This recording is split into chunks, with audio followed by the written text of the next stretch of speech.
우리에게 주시는 하나님의 말씀 요한복음 21장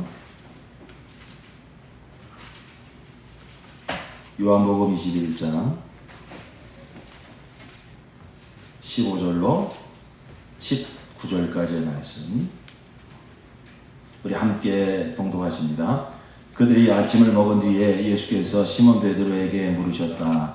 요한의 아들 시몬아, 내가 이 사람들보다 나를 더 사랑하느냐? 베드로가 대답하였다. 주님, 그렇습니다. 내가 주님을 사랑하는 줄을 주님께서 아십니다. 예수께서 그에게 말씀하셨다. 내 어린 양떼를 먹여라. 예수께서 두 번째로 그에게 물으셨다. 요한의 아들 시몬아, 내가 나를 사랑하느냐? 베드로가 대답하였다. 주님, 그렇습니다. 내가 주님을 사랑하는 줄을 주님께서 아십니다. 예수께서 그에게 말씀하셨다. 내 양떼를 쳐라. 예수께서 세 번째로 물으셨다. 요한의 아들 시몬아, 내가 나를 사랑하느냐? 그때 베드로는 예수께서 내가 나를 사랑하느냐 하고 세 번이나 물으심으로 불안해서 주님께서는 모든 것을 아십니다. 그러므로 내가 주님을 사랑하는 줄을 주님께서 아십니다 하고 대답하였다. 예수께서 그에게 말씀하셨다. 내 양떼를 먹여라. 내가 진정으로 네게 말한다. 내가 젊어서는 스스로 띠를 띠고 내가 가고 싶은 곳을 다녔으나 내가 늙어서는 남들이 내 팔을 벌릴 것이고 너를 묶어서 내가 바라지 않는 곳으로 너를 끌고 갈 것이다. 예수께서 이렇게 말씀하신 것은 베드로가 어떤 죽음으로 하나님께 영광을 돌릴 것인가를 암시하신 것이다. 예수께서 이 말씀을 하시고 나서 베드로에게 나를 따라라 하고 말씀하셨다. 아멘. 하늘에서는 우리 주 예수께서 이루신 놀라운 구원의 그 영광을 천군 만군 천사들이 이 시간 찬양합니다.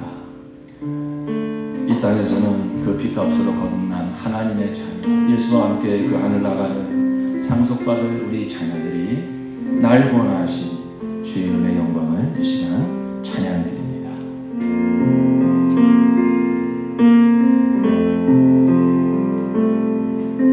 주를 찬양하며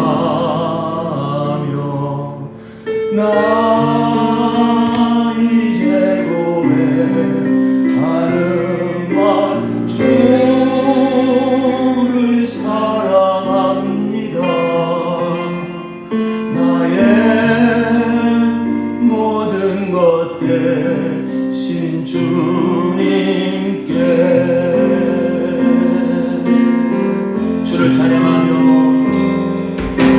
주를 찬양하며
주의 영광을 찬양합니다.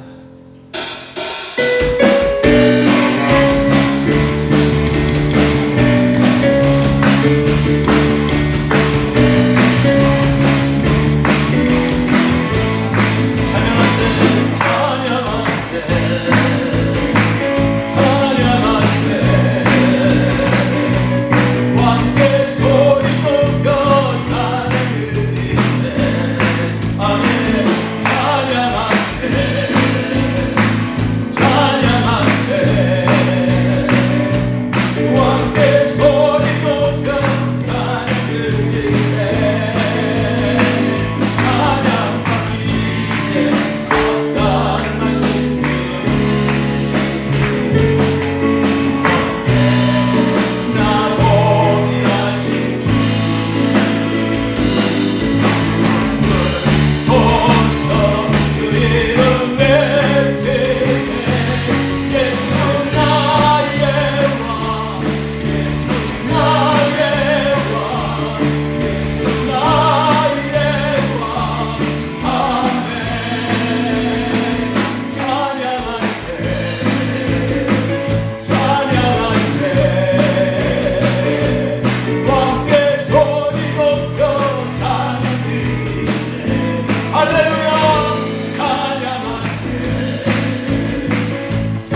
부르며 찬양합시다. 하나님 오른편에 앉아 계신 영광의 주, 하나님 오른편에 앉아 계신 영광의 주, 왕의 왕 주의 주, 의와 진리 신실하신 주, 나의 주님, 나의 생명 영원히 섬기리. 하나님 오른편에 앉아 계신 영광의 주, 하나님 오른편에 앉아 계신 영광의 주, 왕의 왕 주의 주, 의와 진리 신실하신 주, 나의 주, 나의 생명 영원히 섬기. 왕의 왕, 왕의 왕 주의 주, 의와 진리 신실하신 주, 나의 주님, 나의 생명 영원히 섬기. 왕의 왕 주의 주, 왕의 왕 주의 주, 의와 진리 신실하신 주, 나의 주님, 나의 생명 영원히 섬기리. 아멘, 아멘. 왕의 왕 주의 주 예수 그리스도, 당신은 나의 하나님, 나의 생명, 나의 소망이십니다. 주의 이름을 부름이 어찌 이토록 영광스러운지요. 주 앞에 예배함이, 주의 영광을 예배함이 어찌 이토록 영광스러운지. 나를 예배자로 불러주셔서 감사합니다. 주 예수 이름을 부르게 하시니 감사합니다. 다시 한번 주의 이름 부르며 주의 보좌 앞에 무릎 꿇사오니, 주여 나를 받아 주옵소서. 나에게 말씀하여 주옵소서. 기도합니다. 예수여. 우리 하나님은 사랑이십니다. 그 사랑은 생명을 주시는 사랑입니다. 죄로 말미암아 하나님의 생명을 받을 수 없는 사람들을 위하여 하나님의 아들이 그 생명을 가지고 오셨으니 그가 바로 우리 주 예수 그리스도이십니다. 누구든지 그 예수를 하나님의 아들과 나의 구주로 믿고 영접하며 그 하나님의 생명, 영생을 얻습니다. 요한에서 4장 8절에 이는 하나님은 사랑이시니라. 하나님의 사랑이 우리에게 이렇게 나타난 바 되었으니 하나님이 자기의 독생자를 세상에 보내심은 그로 말미암아 우리를 살리려 하십니다. 사랑은 여기 있으니 우리가 하나님을 사랑한 것이 아니요 하나님이 우리를 사랑하사 우리 죄를 속하기 위하여 화목제물로 그 아들을 보내셨습니다. 요한에서 5장 11절 그 증언은 이것이니 곧 하나님이 우리에게 영원한 생명을 주셨다는 것과 바로 이 생명은 그 아들 안에 있다는 것입니다. 그 아들을 모시고 있는 사람은 생명을 가지고 있고 하나님의 아들을 모시고 있지 않은 사람은 생명을 가지고 있지 않습니다. 우리가 잘 아는 요한복음 3장 16절 하나님이 세상을 이처럼 사랑하사 독생자를 주셨으니 이는 그를 믿는 자마다 멸망하지 않고 영생을 얻게 하려 하십니다. 로마서 5장 6절에도 우리가 아직 연약할 때에 기약대로 그리스도께서 경건하지 않은 자를 위하여 죽으셨도다. 의인을 위하여 죽는 자가 쉽지 않고 선인을 위하여 용감히 죽는 자가 혹 있거니와 우리가 아직 죄인 되었을 때에 그리스도께서 우리를 위하여 죽으심으로 하나님께서 우리에 대한 자기의 사랑을 확증하셨느니라. 하나님의 사랑, 그 사랑은 바로 하나님 당신의 생명, 영원한 생명을 주시는 것인데 죄로 말미암아 하나님과 관계가 끊어진 우리 인간들이 그 하나님의 생명을 받을 길이 없으니 바로 하나님의 지혜와 능력으로 그 아들 안에 그 생명을 담아 이 땅에 말씀이 육신이 오게 하시고 그리고 그가 십자가에 달려 우리의 모든 죄를 사하시고 3일 만에 부활하심으로 누구든지 그를 믿는 자는 예수의 공로로 제사함 받고 예수 안에는 그 하나님의 생명을 우리의 생명으로 받게 하신 것입니다. 하나님의 간절한 소원은 무엇이냐면 우리가 그 사랑을 알고 그 사랑을 받아들여서 거듭나 영원한 삶, 영생을 우리가 살기를 원하십니다.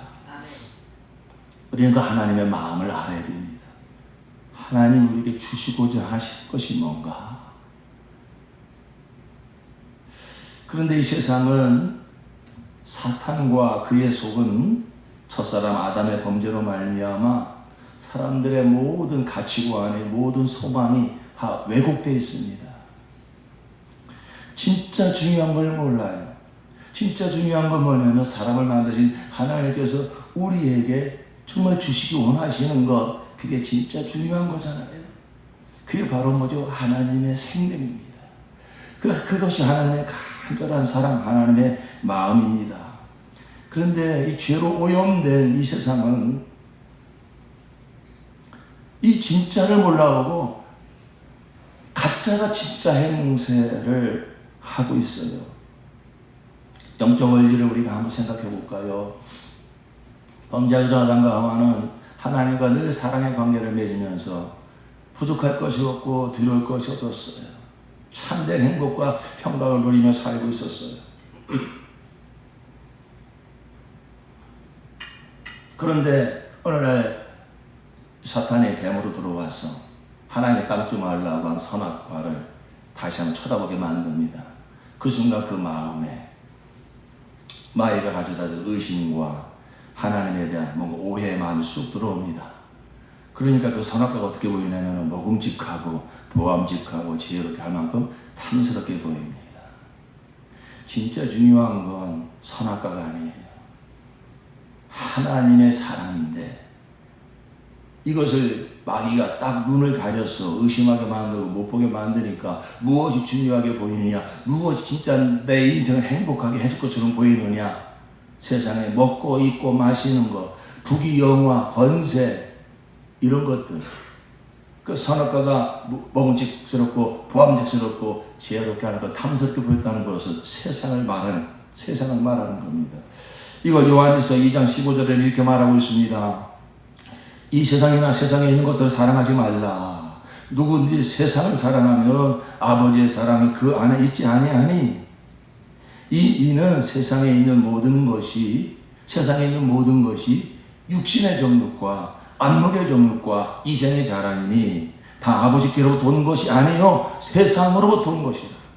오늘날 세상 사람들이 다 지금 중요하게 여기는 것, 그게 다 뭡니까? 이 육체의 정욕을, 이 육체의 어떤 이 감각, 오감을 어떻게 하면 만족스럽게 살 수 있을까? 어떻게 하면 더 맛있는 거 먹고, 어떻게 하면 더 큰 집에서 살고, 어떻게 하면 내가 편안하게 살고, 그리고 어떻게 하면 내 이 눈을 즐겁게 할까? 어떻게 하면 내가 이 세상 사람들로부터 인정받고 높아질까? 그것을 이 세상은 다 그걸 중요하다고 생각하잖아요. 근데 여러분, 이게 바로 오염된 생각입니다. 진짜 중요한 건 거기 있지 않습니다. 하나님과의 관계에 있어요. 하나님이 주시는 사랑에 있어요.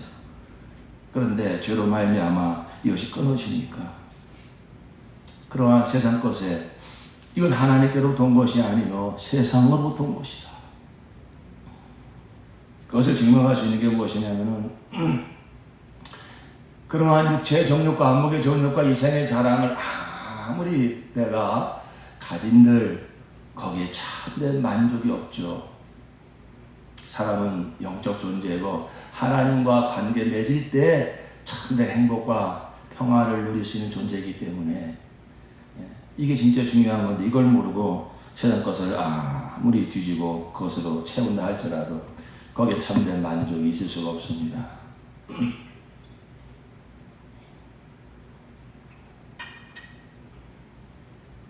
그래서 사람들은 누구를 막론하고 이 한평생 인생을 살아가면서 그 이유로 알 수 없는 끊임없는 공허함, 허전함, 외로움 이런 걸 누구나 다 느끼며 살아요. 세상의 모든 것을 다 가진 사람도 그 사람 속에 들어가면 허무함이 있어요. 공허함이 있어요.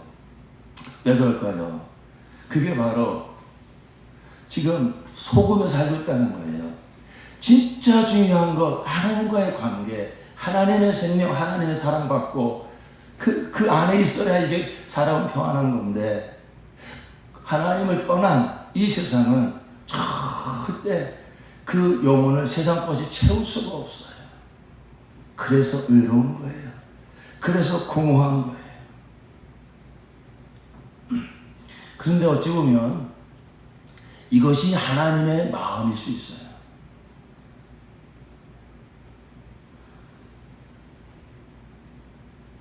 하나님은 우리 사람을 사랑하셔서 당신의 생명까지 주시기를 원하시는데 우리 사람들은 그 하나님을 알지 못하여 자꾸만 세상 것으로 무엇을 만족을 찾고 자기의 그 공허한 부분을 채우려고 합니다. 그러한 사람들을 바라보시는 하나님의 마음은 어떠실까? 어떤 그 끊임없는 짝사랑. 내가 너의 모든 것이 되기를 원한다. 그러면서 우리에게 그 사랑을, 그 생명을 주시기를 원하시건만 우리 사람들은 이 진리를 알지 못하여, 이 진짜를 알지 못하여 하나님을 계속 거부하고 그저 내가 원하는 것으로, 내 마음이 원하는 것으로, 내 육체가 원하는 것으로 끊임없이 그 공허한 부분을 채우려고 하지만은 밑 빠진 독에 물 붓는 것처럼 끊임없는 공허함을 누릴 이제 살 뿐입니다.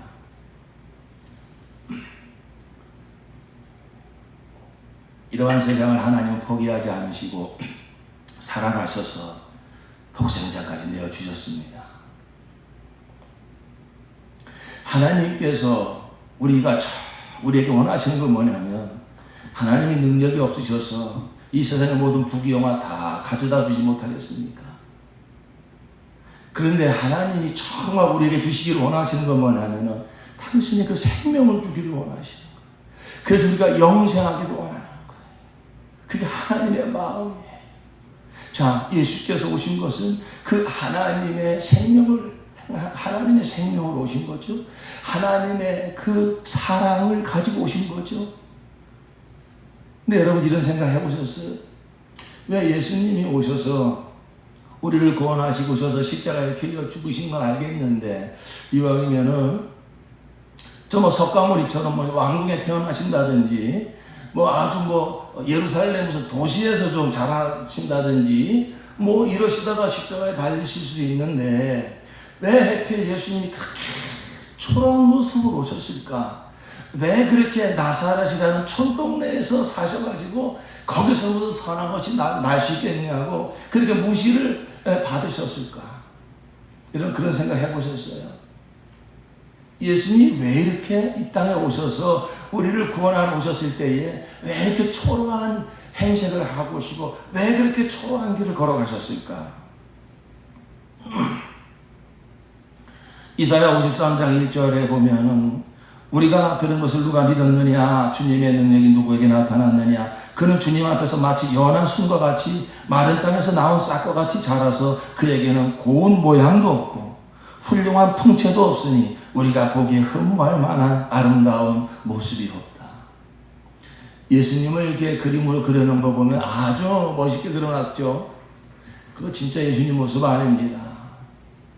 예수님이 가지신 외모는 여기 이사야 선지자가 이미 예언해 놓은 것처럼 마른 땅에서 나온 싹, 농사를 적으신 분들은 알 거예요. 기름진 밭에서 막 싹 올라오는 아주 싹도 멋있고 말이에요. 색깔도 아주 푸릇푸릇하고 보기 좋죠. 근데 쩍쩍 갈라진 마른 땅에서 겨우 비틀비틀 나오는 싹은요, 볼품도 없고요, 색깔도 누렇고요, 누구도 그걸 볼만하다고 안 할 것입니다. 예수님의 외모가 그렇다는 거예요. 그에게는 고운 모양도 없고 훌륭한 풍채도 없고 우리가 보기에 흠모할 만한 아름다운 모습이 없다. 예수님의 외모는 그러셨어요. 그래서 그는 사람들에게 멸시를 받고 버림을 받고 고통을 많이 겪었다. 그는 언제나 병을 앓고 있었다. 사람들이 그에게서 얼굴을 돌렸고 그가 멸시를 받으니 우리도 덩달아 그를 귀하게 여기지 않았다. 외모도 그러실 뿐만 아니라 자라나신 동네가 아주 사람들을 무시하는 나사렛 촌동네입니다. 그러니까 나사렛 출신이라고 하니까 거들떠보지도 않잖아요. 예수님의 외모나 그런 자라난 고향이나 배운 이런 학문이나 이런 것은 세상이 다 중요하게 여기는 거예요.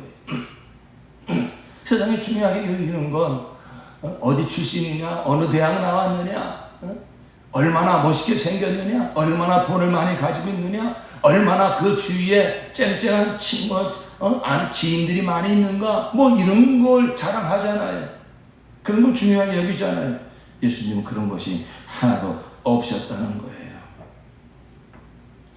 저는 오늘 설교를 준비하면서 왜 예수님께서 그렇게 오셨을까? 물론 그렇게 오시기로 예언해놨기 때문에 오셨겠지만 왜 그렇게 오셨어야 되는가?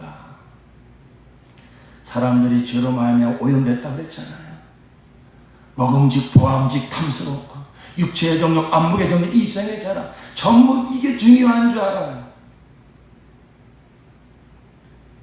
그래서 하나님 앞에 나와서도 자꾸 그런 것만 구해요.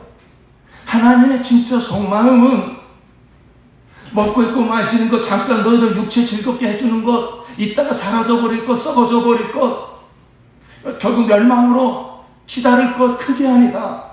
내가 너에게 주기를 원하는 건 영원한 생명이야. 그래서 영원히 나와 영원히 사랑을 누리며 살자. 하나님은 그걸 주기를 원하시는 거예요. 근데 세상은 첫사랑 아담으로 말미암아 죄로 오염됐기 때문에 전부 외적인 것에, 보이는 것에, 들리는 것에, 아주 유명한 것에, 높아지는 것에 전부 관심을 가지고 전부 그게 중요하다고 여기고 있다고요. 그러니까 예수님께서는 일부러 그런 것들을 다 피하셔서 오신 거예요. 그런 것에 우리가 행여나 예수님이 우리에게 주시고 원하신 정말 하나님의 그 생명을 받아 나가는 길에 그런 것으로 말미암아 걸림이 되지 않도록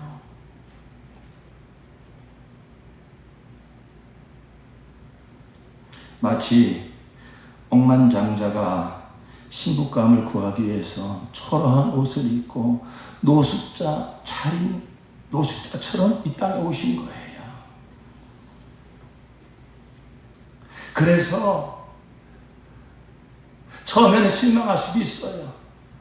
내가 원하는 것 다 얻지 못해 실망할 수도 있지만, 그러나 그런 거 다 내려놓고 이게 진짜 중요한 게 아니구나.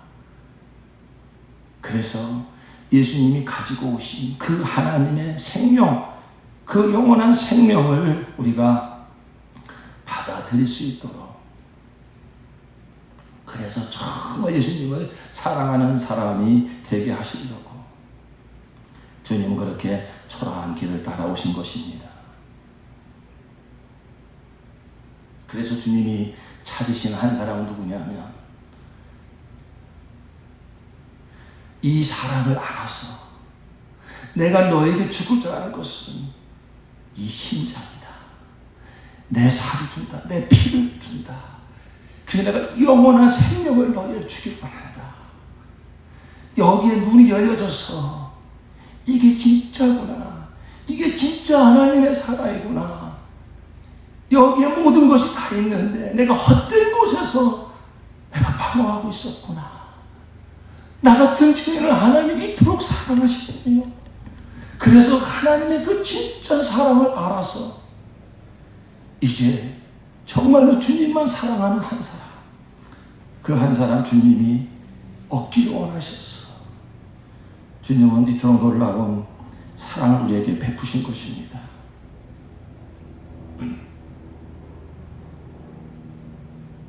여러분, 정말 무엇으로도 다 설명할 수 없는 하나님의 이 사랑을 여러분 얼만큼 알고 계십니까?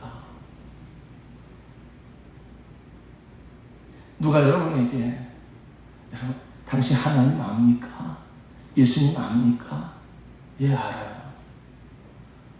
하나님을 안다는 것, 예수님을 안다는 것, 성령님을 안다는 것, 다른 그 무엇보다도 그 사랑을 알아야 되는 거예요. 우리 건우 형제, 하나님의 사랑을 알아요? 얼마큼 알아요?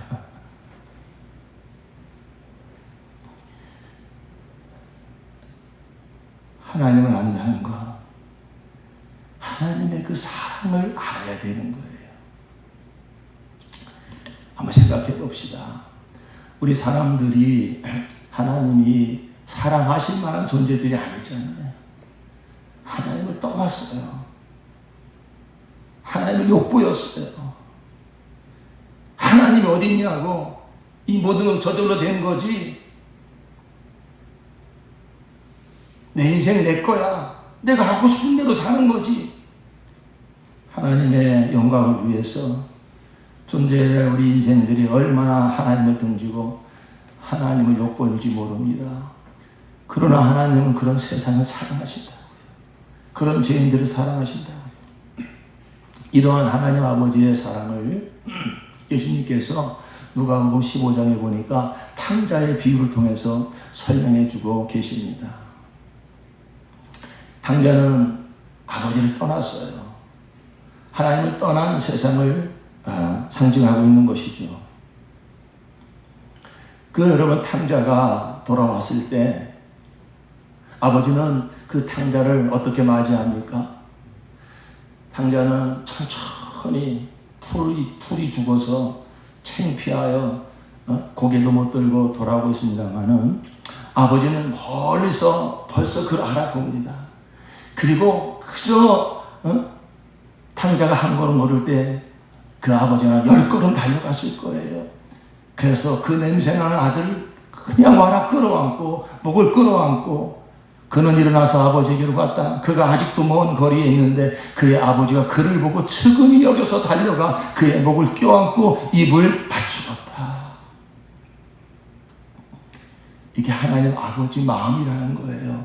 이 세상에 하나님 아버지 마음.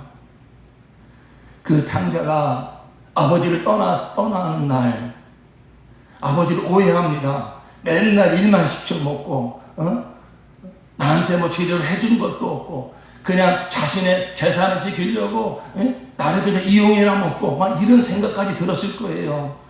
그러니까 자기 몫의 재산을 내놓으라고 해서 아버지를 떠나지 않습니까? 그때 그 아버지는 그 집 나가는 탕자를 어떤 마음으로 지켜봤을까요?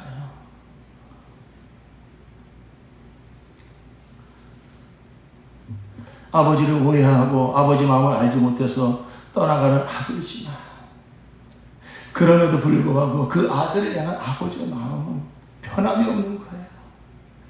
그래, 괜히 내가 재산이 아까워서 안 주는 게 아니야. 그런데 이것 때문에 그 마음이 완전히 무너질까 봐 달라고 하는 재산을 줍니다.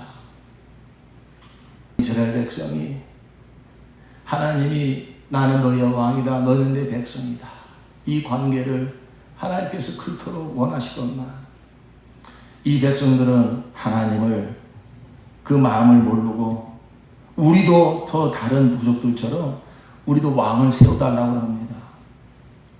사무엘상 8장 7절에 보니까 사무엘 선지자들에게 이스라엘 백성들이 저 옆에 나라 보니까 막 훌륭한 왕이 통치해가지고 땅도 넓히고 먹을 것도 잔뜩 갖다 주고 우리도 그런 왕을 세워달라고.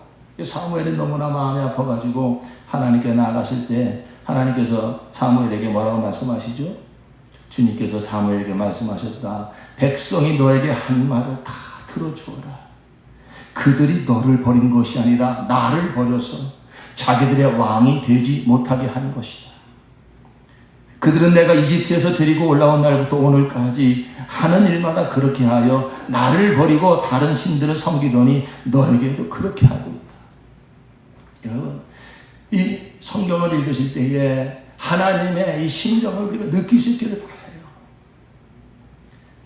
하나님 형상대로 사람을 짓고 그에게 자신의 모든 생명까지 다 주시기 원하시는 하나님 아버지 마음을 몰라요. 그래서 내가 원하는 것, 이 죄로 오염된 이 생각을 가지고서 원하는 게 뭐냐면 다 먹고 입고 마시는 것, 잘 먹고 잘 사는 것, 세상에서 유명해지는 것, 그냥 그게 중요한 줄 알고 하나님 그거 못 주겠어요. 근데 우리 사람들한테 진짜 중요한 건 그게 아니잖아요. 영생이잖아요. 하나님의 그 간절한 마음을 모르고 그 하나님의 사랑을 받지를 못하고 그런 것은 중요하게 여기지 않고 그런 것은 거부하고 나도 좀 잘 먹고 좀 잘 살게 해주세요. 세상에 좀 유명하게 해주세요. 그래가지고 이스라엘 백성들이 우리도 왕을 세워달라. 그런 이스라엘 백성들을 보시는 하나님의 마음이 어떠실까? 뭐라고 말씀하셨다고요? 백성이 너에게 한 말을 다 들어주거라. 너를 버린 게 아니라 나를 버린 거야. 사무엘상 9장 15절에 보니까 너는 그에게 기름을 부어 나의 백성 이스라엘의 영도자로 세워라. 그가 나의 백성을 블레셋 사람의 손에서 구해낼 것이다. 그래서 사울왕을 세워가지고 지금 블레셋에 이렇게 막 또 침입을 받고 고통당하고 있는 자기 백성을 구원하려고 자기를 왕으로 인정하지 않고 거부한 백성들에게 왕을 또 세워가지고 그 블레셋에서 그들을 구출해 주신 하나님이에요. 아버지라는 존재를 무시하고 아버지라는 이 관계를 스스로 끊어버리고 내 재산을 내놓으시오 하고 집을 떠나는 이 아들을 바라보시는 아버지의 마음, 그게 하나님의 마음이라는 거예요. 그 집을 떠나가는 아들의 뒷모습을 바라보는 아버지의 마음은 어떠실까요? 제사를 내어주기까지 혹시 이 아들의 마음을 돌이켜서 그냥 남아있지 않을까, 그런 마음을 가지고.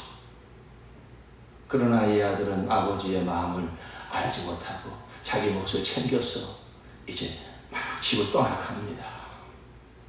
그 뒷모습을 바라본 아버지는 진짜 가는구나, 저 아들이 진짜 가는구나, 그러면서 뒤도 돌아다보지 않고 저벅저벅 걸어가는 그 아들의 뒷모습을 계속 지켜봤을 거예요. 매일 사라져가는 그 아들을 끝까지 가슴에 눈물을 흘리면서 아들이 가네, 진짜 가네, 진짜 가네. 그리고 집으로 돌아왔을 때 회한이 비어있는 그 아들의 방을 바라다볼 때 아버지의 마음은 얼마나 아플까. 그날부터 이 탕자가 돌아오는 그날까지 아버지의 마음은 다 아들에게 가 있는 거야. 이 아들이 어디 가서 어떻게 살까? 이 못된 친구를 만나가지고 다 배신당하지 않을까? 날마다 문 밖에 서서 언젠가는 이 아들이 돌아올 거야, 돌아올 거야 기다리는 아버지. 우리 구약 다시 한번 돌아가 볼까요? 이스라엘 백성들 하나님을 떠나서 우상을 섬기며 하나님을 욕보이는 이스라엘 백성들을 향한 하나님의 마음, 호세아 선지자를 통해서 그 하나님께서 마음을 보여주십니다. 호세아 선지자에게 하나님께서 뭐라고 말씀하시냐면은 너는 저 음란한 여인을 내 부인으로 삼아라. 고멜이라고 하는 여인과 결혼해라. 고멜이라는 여인은요 바람이 난 여자예요. 그래서 이 남자 저 남자에게서 몸을 주고 말이죠, 정을 나누고 그런 여인이에요. 왜 하나님께서 호세아 선지자에게 그 고멜이라는 여인과 결혼하라고 했을까요? 이스라엘 백성이 저 고멜과 같다는 거예요.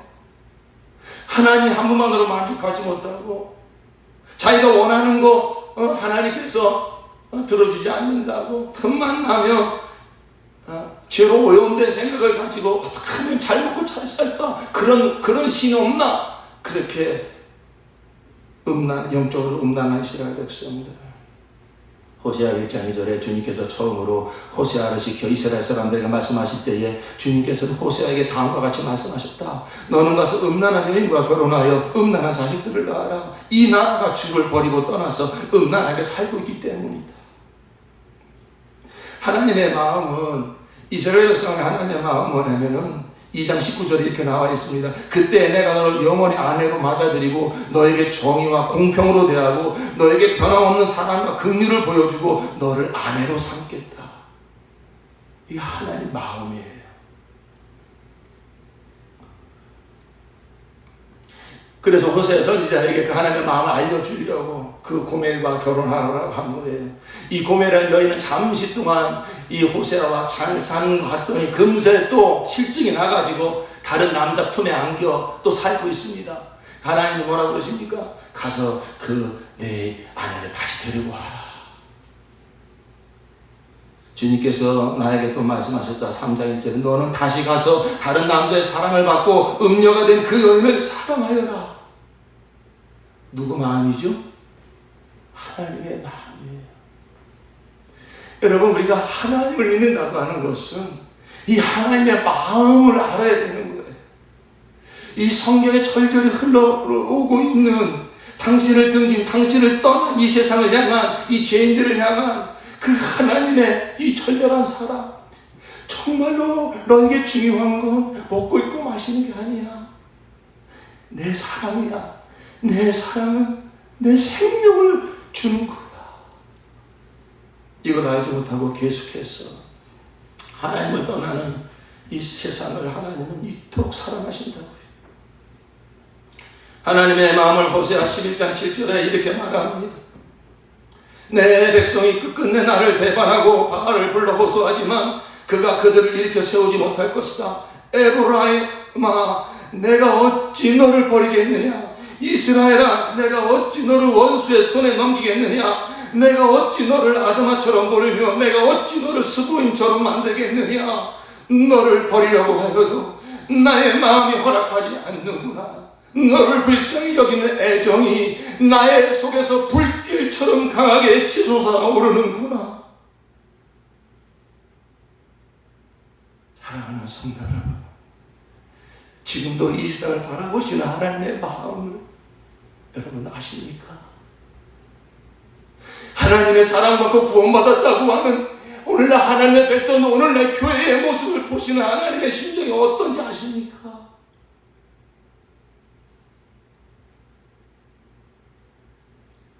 겉으로만 무늬만 그리스도인이요, 정말로 그 마음의 그 중심의 소원은 세상의 부귀영화 아닙니까? 잘 먹고 잘 사는 거 아닙니까? 그런 세상을 향하여, 그런 오늘날 이 땅의 교회를 향하여, 오늘날 이 땅의 그리스도인을 향하여 어떻게 내가 너를 버리겠느냐? 어떻게 나는 너를 버리려고 해도 이렇게 음란한 이스라엘 백성들, 오늘날 이렇게 무늬만 그리스도인들, 여전히 세상 사람들이 가지고 있는 가치관, 성공주의, 번영주의, 그런 것을 교회로 끌고 들어왔어. 하나님의 영광을 가리고는 이 땅의 교회를 오늘 주님이 어떤 눈으로 보시냐면, 이렇게 음란한 일이 오늘날 교회들을 보시면서도 내가 어찌 너를 버리겠느냐, 너를 버리려고 해도 내 마음이 허락하지 않는구나, 너를 불쌍히 여기는 애정이 나의 속에서 불길처럼 강하게 솟아오르는구나. 집을 떠난 아들을 기다린 아버지의 마음, 하나님을 떠난 이스라엘 백성들을 향한 하나님의 그 마음은 오늘날 이 시대 저와 여러분을 향한, 이 땅의 교회를 향한 동일한 하나님 아버지의 마음인 줄로 믿습니다. 아멘. 호세아 선지자가 6장 1절에 그럴 때는 이렇게 호소합니다. 이제 주님께로 돌아가자. 주님께서 우리를 찢으셨으나 다시 싸매어 주시고 우리에게 상처를 내셨으나 다시 아물게 하신다. 이틀 뒤에 우리를 다시 살려주시고 사흘 만에 우리를 다시 일으켜 세우실 것이니 우리가 주님 앞에서 살 것이다. 우리가 주님을 알자. 애써 주님을 알자. 하나님의 심정을 알자는 거예요. 새벽마다 여명이 오듯이 주님께서도 그처럼 어김없이 오시고, 해마다 쏟아지는 가을비처럼 오시고 땅을 적시는 봄비처럼 오신다. 내가 바라는 것은, 에브라임아, 내가 너를 어떻게 하면 좋겠느냐. 에브라임에 내 이름을 한번 넣어보십시오. 호민아, 내가 너를 어떻게 하면 좋겠느냐. 고은아, 내가 너를 어떻게 하면 좋겠느냐. 나를 사랑하는 너의 마음은 아침 안개와 같고 덧없이 사라지는 이슬과 같구나. 내가 바라는 것은 변함없는 사랑이지 제사가 아니다. 불살라 바치는 제사보다는 너희가 나 하나님을 알기를 더 바란다. 아멘. 하나님이 오늘 우리의 예배를 못 받으셔서 안달하시는 분이니까 나를 좀 알아라. 너를 향한 내 마음을 좀 알아라. 그 마음을 알아서, 그 사랑을 알아서, 그 사랑하는 마음으로 드리는 예배를 나는 원하지. 그 마음이 없는, 온통 세상만 가득 들어있는 마음 가지고 와서 모양만 내는, 형식만 갖추는 그런 예배, 나 그런 거 원하지 않는다. 내가 원하는 건 마음과 마음이야. 내 마음을 내가 알고 내 마음을 나한테 줄 수 없니? 마음을 나한테 바칠 수 없니?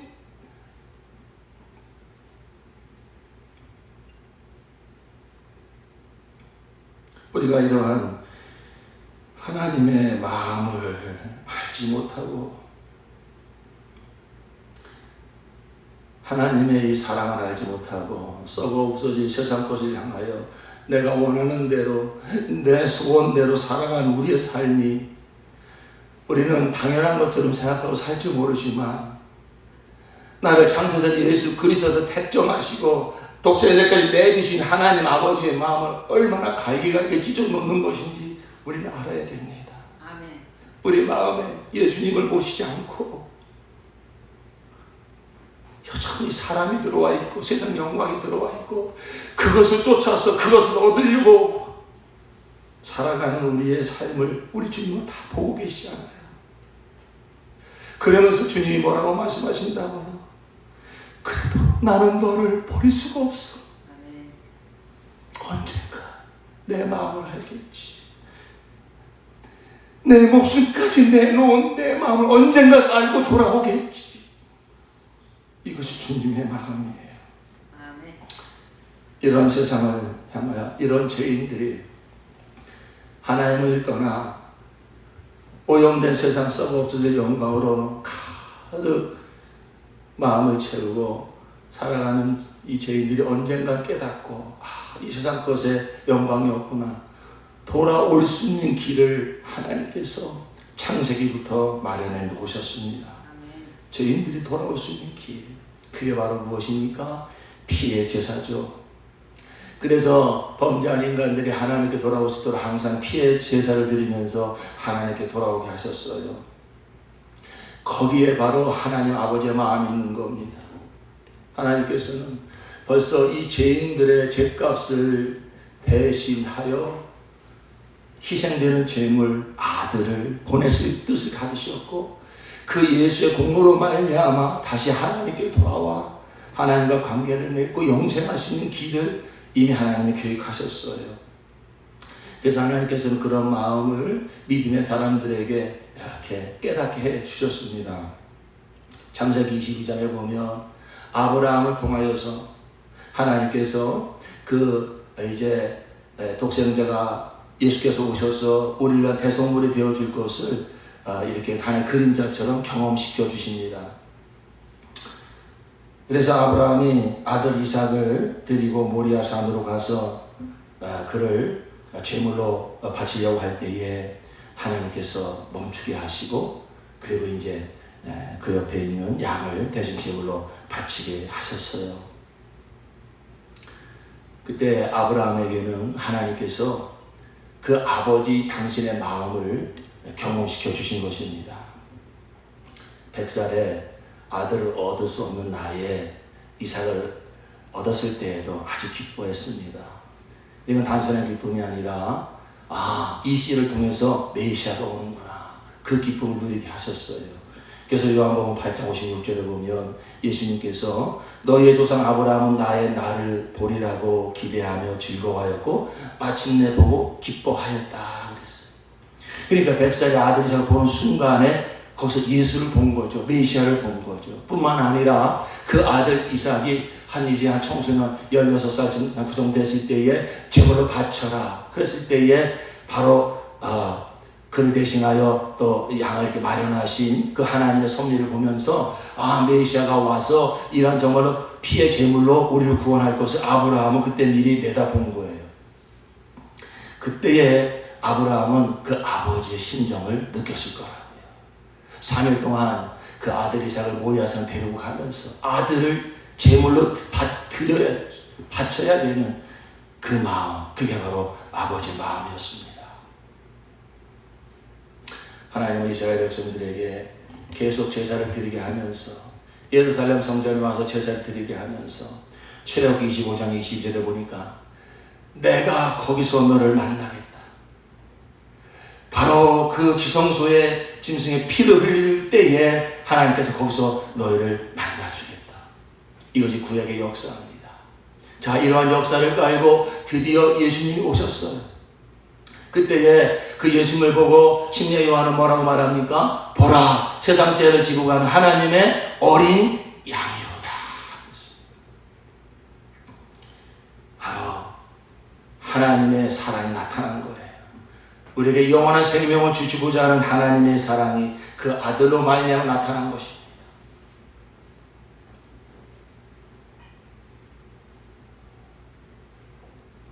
예수님께서 하루는 이제 제자들 보고 묻습니다.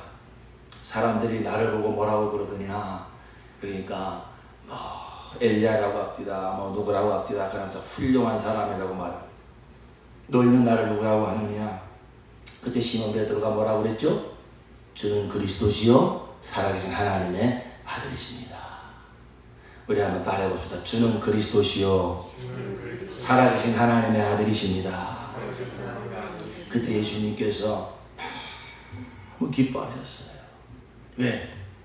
이게 하나님의 마음이란 말이죠. 이 세상은 하나님의 뜻이란 말이죠.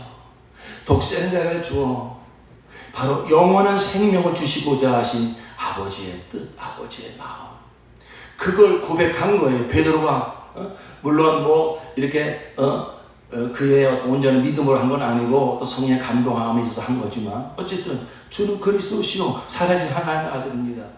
그때 그 답을 들으시고 기뻐하신 주님께서 그때부터 무슨 말씀하셨다고요? 21절에 보니까 그때부터 예수께서는 자기가 반드시 예루살렘에 올라가야 하며 장로들과 대제장들과 율법 학자들에게 많은 고난을 받고 죽임을 당해야 하며 사흘째 되는 날에 살아나야 한다는 것을 제자들에게 밝히기 시작하셨다. 그리스도라는 게 뭐지? 메시아라는 게 뭐지? 그러니까 하나님께서는 벌써 창세기부터 계속해서 하나님의 마음을 내비쳤어요. 너에게 진짜 중요한 거 먹고 있고 마시는 게 아니다. 영원한 생명이다. 그런데 바로 그가 너에게 영원한 생명을 줄 자가 올 거야. 그가 바로 메시아야. 그가 그리스도야. 그를 기다려라. 그래서 드디어 예수께서 그리스도로 오셨을 때에 베드로가 정확한 고백을 했어요. 그러니까 예수께서 그때에 자기가 죽을 것을 말씀하신다고요. 그래, 바로 그리스도는 이런 일을 하러 온 거야. 자기가 죄물 되어서 그를 믿는 자에게 영원한 생명을 주려고 온 거야. 내가 정확한 대답을 했구나. 그런데 베드로가 그 말을 들은 다음에 뭐라 그럽니까? 그리하지 마옵소서. 베드로였다고 됐어요. 세 번에 생각해보니까 이에 베드로가 예수를 따로 붙들고 주님 안 됩니다. 절대로 이런 일이 주님께 일어나서는 안 됩니다. 하고 말하면서 예수께 대들었다. 자, 여러분 대답해 보세요. 정확한 고백을 하고 나서 예수께서 너무 기쁘셔가지고 그래, 내가 그리스도야. 그리스도는 바로 이렇게 죽는 거야. 너희에게 영원한 생명을 주게 죽는 거야. 그 죽으실 것을 말씀하셨는데 베드로는 그 얘기를 듣는 순간에 무슨 말씀하시는 겁니까? 죽는다뇨. 그러면서 어느 정도 얼마나 베드로가 화가 났는지 대들었다는 거예요. 왜 그랬을까요? 베드로가 왜 이렇게 또 전혀 반대의 모습을 보이죠?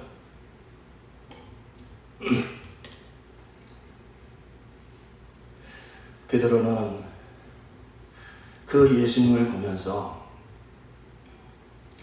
여전히 이 잘못된 가치관을 가지고 예수님을 바라보고 있는 거예요. 예수님 따라다니면 저렇게 능력 많고 저렇게 훌륭한 말씀하시는 분, 저분 따라다니면 내가 한 자리 차지할 수 있겠지. 그 잘못된 메시아관, 잘못된 그리스도관. 그런데 예수님께서 갑자기 그래, 내가 그리스도야. 내가 정확하게 대답했다. 내가 하나님의 아들이다. 내가 그리스도다. 내가 이제 저 로마 다 때려엎고 너 빌라도 종족 때려엎고 내가 이제 왕으로 등극할 거야. 뭐 이렇게 대답할 줄 알았는데 갑자기 무슨 말씀하시는 거예요? 그때부터 예수께서는 자기가 반드시 예루살렘에 올라가야 하며 장로들과 대제사장들과 율법학자들에게 많은 고난을 받고 죽임을 당해야 하며 죽는다는 얘기를 하시는 거예요. 그러니까 자기 생각하고 전혀 안 맞는 얘기를 하시는 거예요. 자기의 꿈을 이룰 찬스가 왔는데 저 예수 따라다니면은 내가 정말로 이 가난한 이 억울함 이 서글픈 거 이 인생 다 정리하고 저 예수 따라다니면 뭐가 내가 한몫 잡을 수 있다고 생각하고 예수님 열심히 따라다니고 있는데 그래서 당신이 그리스도입니다라고 대답을 했는데 죽으신다고 하니까 황당해가지고 막 배드는 거예요. 그런 일이 있으면 안 됩니다.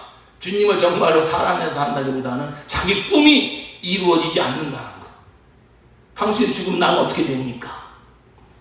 이런 대답 아니겠습니까? 예수님께서 너무 이게 세상이구나. 저 제자들까지도 저 수제자의 베드로까지도 저렇게 대답하는 것에 대해서 주님은 너무나 마음이 아프셨습니다. 사탄아 내 뒤로 물러가라. 너는 나에게 걸림돌이다. 너는 하나님의 일을 생각하지 않고 사람의 일만 생각하는구나. 하나님의 일 독생자를 내어주어 영생을 주시려는 하나님의 일을 너는 전혀 모르는구나. 내가 좀 전에 대답한 것은 너의 믿음이 아니었구나. 그러면서 예수님이 뭐라고 제자들에게 말씀하십니까?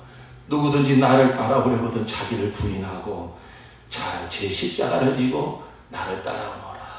내가 지금 나를 따라오면서 내가 가지고 있는 모든 세상의 헛된 이런 생각들, 어떻게 하면 내가 세상에서 유명해질까? 내가 인정받을까? 어떻게 하면 내 야망을 이룰까? 어떻게 하면 내 비전을 성취할까? 그런 거 다 내려놓고 다 부인하고 이 하나님의 사랑, 하나님의 마음 하나 붙들고 주님 가시는 길 따라가는 것, 그게 제자의 길이라는 거예요.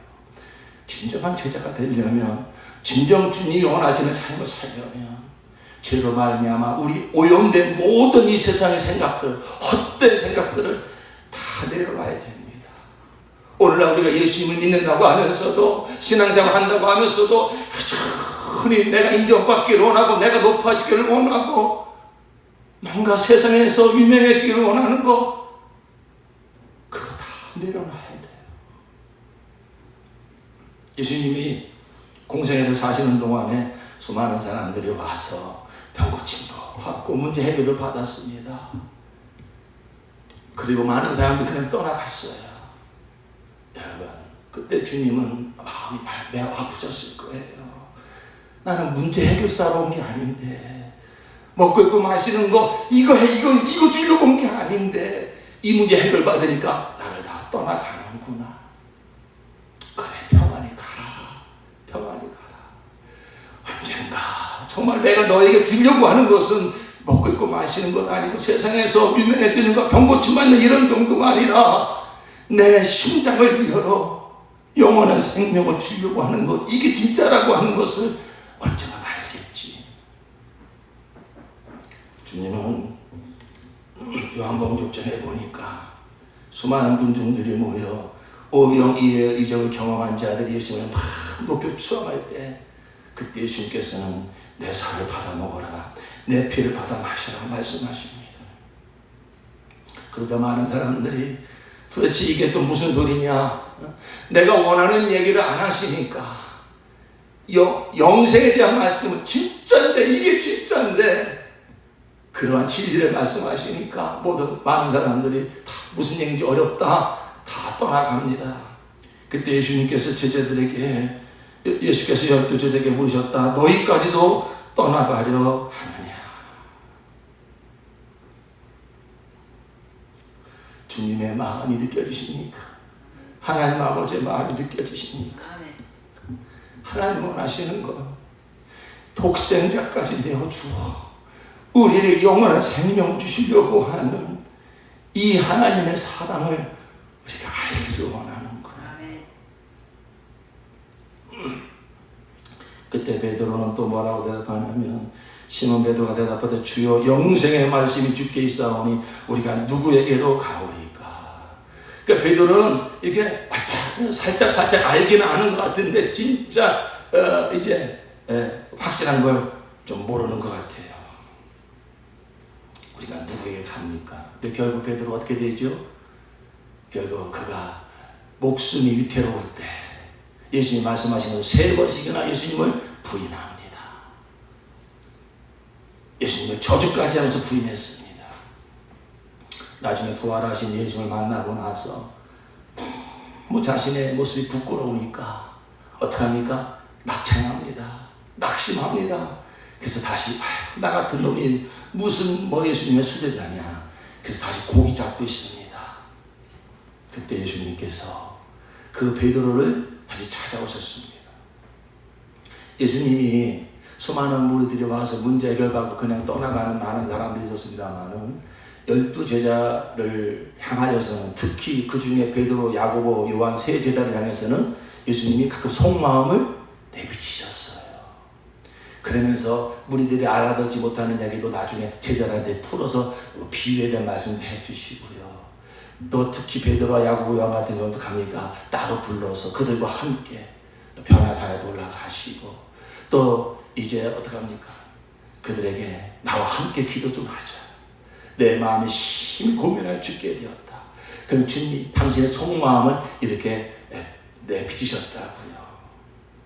너희들만큼은 정말 하나님의 이 좀 마음을 알았으면 좋겠다. 내 독생자까지 내어주어 너에게 주시려고 하는 게 뭔지 알았으면 좋겠다. 이게 진짜 진리야. 이게 정말 너에게 하나님 주시려는 사랑이야. 그러니까 하나님께서는 그러한 제자들을 끝까지 사랑하셨고, 그래도 속마음을 내비치셨던 그 베드로를 이제 주님은 다시 찾아오셨어요. 그래서 베드로에게 뭐라고 물어보시는 거죠? 내가 나를 사랑하느냐? 요한의 아들 시몬아, 내가 나를 사랑하느냐? 이 사람들보다 나를 더 사랑하느냐? 내가 너에게 내게도 속마음을 내비쳤잖아. 이제 예수님을 향하여 잘못된 생각을 가지고 있던 베드로, 그것이 이제 방창 다 깨집니다.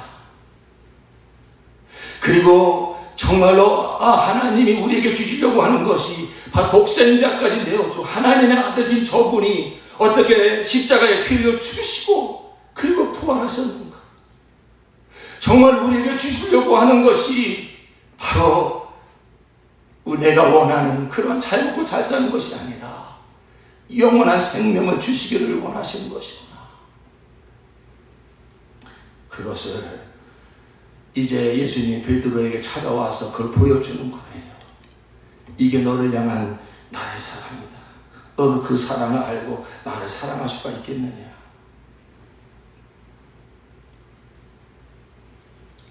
그때 베드로는 이제 완전히 무릎을 꿇고 내가 주를 사랑하는 줄 주께서 아십니다. 여러분, 이러한 순간이 있어야 돼요. 마음과 마음이 부딪히는 순간, 사랑과 사랑이 부딪히는 순간, 다른 헛된 것 다 내려놓고 내가 예수님을 향하여 뭔가 내가 예수님을 믿어서 내가 원하는 걸 얻으려고 했던 거 그런 거 다 내려놓고 하나님은 그런 시간을 우리에게 주세요. 내가 주님을 사랑한다고 하면서 여전히 내 안에 사람의 애정으로 채우려고 그랬고 세상에 어떤 부귀영화로 채우려고 했던 거 다 뭔가 낭패를 보게 만들죠. 다 무너지게 만들죠. 베드로처럼 정말 나는 제자 중에 수제자야. 나는 누구보다도 나는 주님을 따를 수 없어. 그 어떤 종교적인 열심, 자기의 그런 거 다 무너지게 만들어요. 그래서 정말로 예수님의 속마음과 내 마음이 부딪히는 순간 사랑하는 인간의 짧은 사랑도요. 사랑하는 사람이 만나면 사랑 스파크가 일어나잖아요. 그래서 그 하나는 더 부족할 것이 없는 그러한 어떤 경험을 하게 되잖아요. 그것은 다 그림자죠. 바로 이 하나님의 사랑. 정말로 나한테 중요한 건 이 땅에서 태어난 내 인생에 가장 중요한 건 세상의 부귀영화 아니고 인간의 애정도 아니고 하나님의 사랑받는 거구나. 예수님의 그 십자가 사랑받는 거구나. 그 살을 먹고 피를 마시는 그 하나님의 사랑, 진짜 사랑.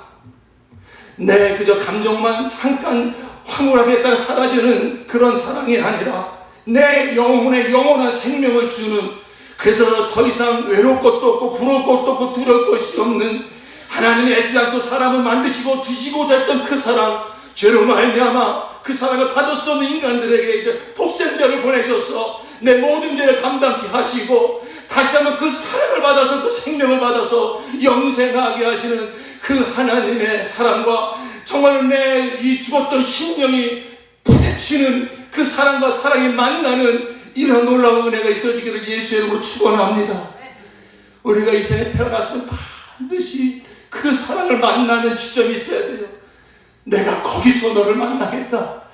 성전을 짓게 만들고 지성소에 그 짐승의 피를 가져서 뿌리면서 내가 거기서 너를 만나겠다. 사랑하는 성도 여러분, 우리는 하나님을 어디서 만나는 경험을 가져야 됩니까? 베세다 광야에서 내 먹고 있고 마시는 문제 해결해 주는 하나님, 그런 하나님도 좋습니다. 그런 하나님도 우리가 만날 수 있습니다. 그러나 정말로 하나님, 우리를 어디서 만나기를 원하시는가?